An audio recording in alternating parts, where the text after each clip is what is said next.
نبوت سے بیعت عقبہ تک بخاری شریف میں لکھا ہوا ہے کہ جب مصطفیٰ کریم صلی اللہ علیہ وسلم کی مقدس زندگی کا 40واں سال شروع ہوا تو اچانک آپ کے ذات اقدس میں ایک انقلاب بھی رونما ہو گیا کہ ایک دم آپ خلوت پسند ہو گئے، یعنی آپ تنہا رہنے لگے اور اکیلے میں بیٹھ کر خدا کی عبادت کرنے کا ذوق شوق بھی پیدا ہو گیا۔ ستھری طبیعت کے مالک اللہ اکبر اور تھامر یہ راہ، بہرحال ذوق شوق پیدا ہو گیا۔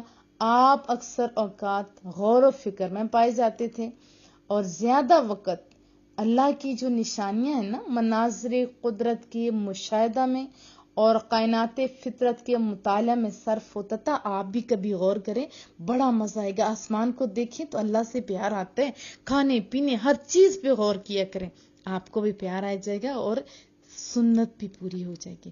بہرحال دن رات خالق کائنات کی ذات اور صفات کے تصور میں مستغرق اور پھر اپنے قوم کے بگڑے ہوئے حالات کے سدھار اور اس کی تدبیروں کے سوچ و بچار میں مصروف رہنے لگے کہ کس طرح ان کو ٹھیک کروں۔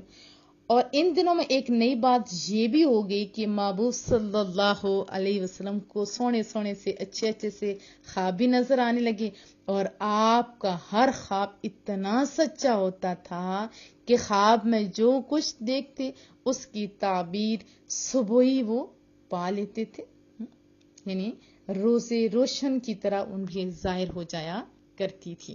مکہ مکرمہ سے تقریباً 3 میل کی دوری پر جبل حرا نامی پہاڑ کے اوپر ایک غار ہے، ٹھیک ہے، جس کو غار حرا کہتے ہیں۔